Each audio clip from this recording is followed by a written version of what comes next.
नमस्कार दोस्तों। स्वागत है आप सबका आपके अपने चैनल स्टडी विद एचपी स्वामी पर, जहां पर आपको हर दिन के संपादकीय पेज का डिक्टेशन उपलब्ध करवाया जाता है। दोस्तों, आज का यह डिक्टेशन 40 शब्द प्रति मिनट रहेगा, जो स्टार्ट होगा 5 सेकंड बाद।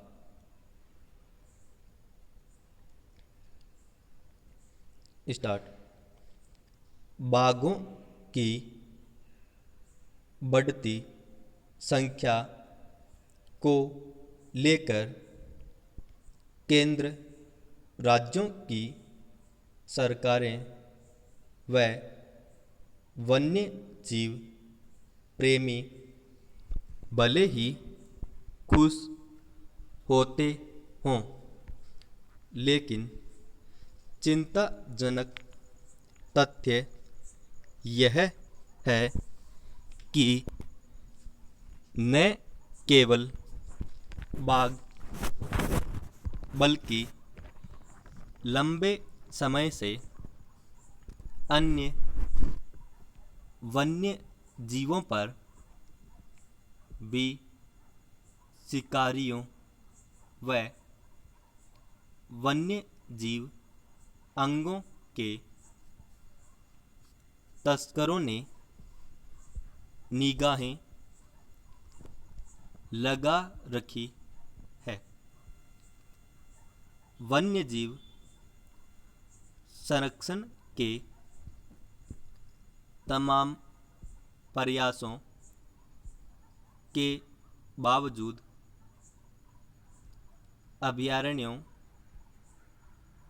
में शिकारी बेखौफ होकर जिस तरह शिकार में जुटे हैं, खतरे की घंटी है, वह भी ऐसे दौर में जब इंसान खुद ही वन्य जीवों के घरों को उजाड़ने में जुटा है। हालत ये है कि जंगल छोटे पड़ने लगे हैं और शिकारियों के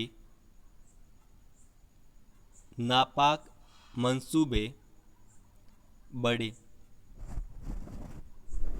राजस्थान में रणथंभौर अभयारण्य की फलोदी रेंज में पिछले दिनों बाघिन के शावक के गले में लोहे के तार का फंदा वन विभाग के फोटो ट्रैप कैमरे में कैद होने का मामला भी शिकारियों के ऐसे ही खतरनाक मंसूबों की ओर संकेत करता है। रणथंभौर के फलोदी व खंडार रेंज में तो पिछले कुछ समय से लगातार शिकारियों की घुसपैठ और वन्य जीवों के शिकार के मामले सामने आते रहे हैं। इससे पहले 2 बाघों को शिकार की नीयत से जहर देने के मामले भी सामने आए थे। यह विडंबना ही है कि वन्य जीवों के शिकार को रोकने के इंतजाम करने की बजाय जिम्मेदार लोग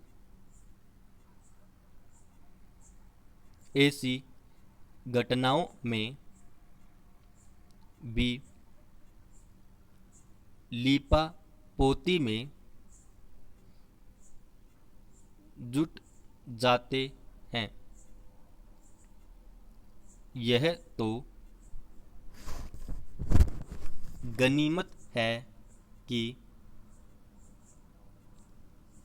समय रहते फंदा लगा हुआ बाघ कैमरे की जद में आ गया और उसे तुरंत ट्रैंकुलाइज कर उपचार किया गया। वन्य जीवों पर मंडरा रहे इस खतरे की बड़ी वजह यह है कि करोड़ों रुपए वन्यजीव संरक्षण के नाम पर खर्च करने के बावजूद शिकार की रोकथाम के पुख्ता इंतजाम नहीं हो पा रहे। रणथंभौर ही नहीं बल्कि देश भर के टाइगर रिजर्व में जहां-जहां बाघों का कुनबा बड़ा है वहां बाघों की निगरानी, विस्थापन व पुनर्वास और शिकार होने से रोकने की बड़ी चुनौतियां सामने आ रही हैं। यदि कहीं बाघों के विचरण के लिए पर्याप्त क्षेत्र उपलब्ध न हो तो उनके अन्य अभयारण्यों में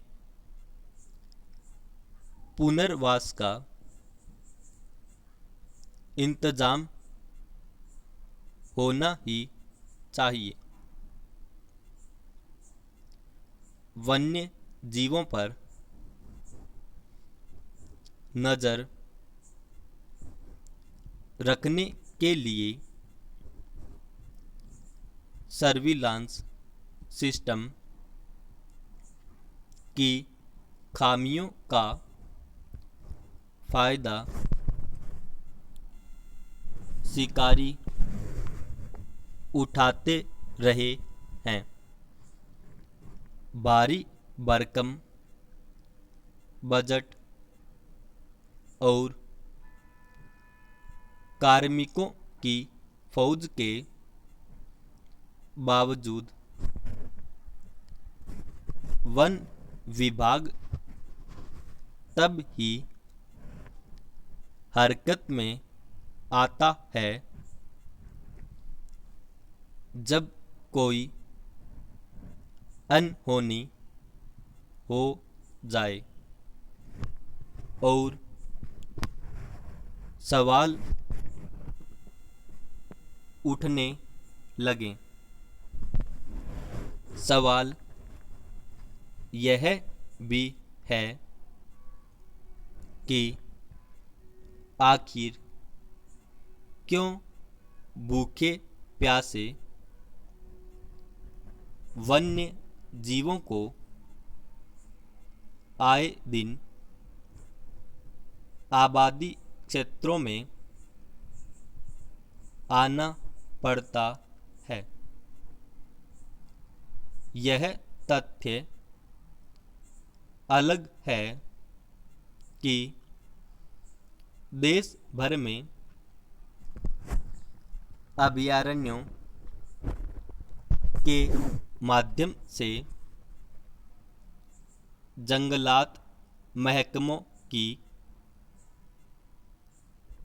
कमाई भी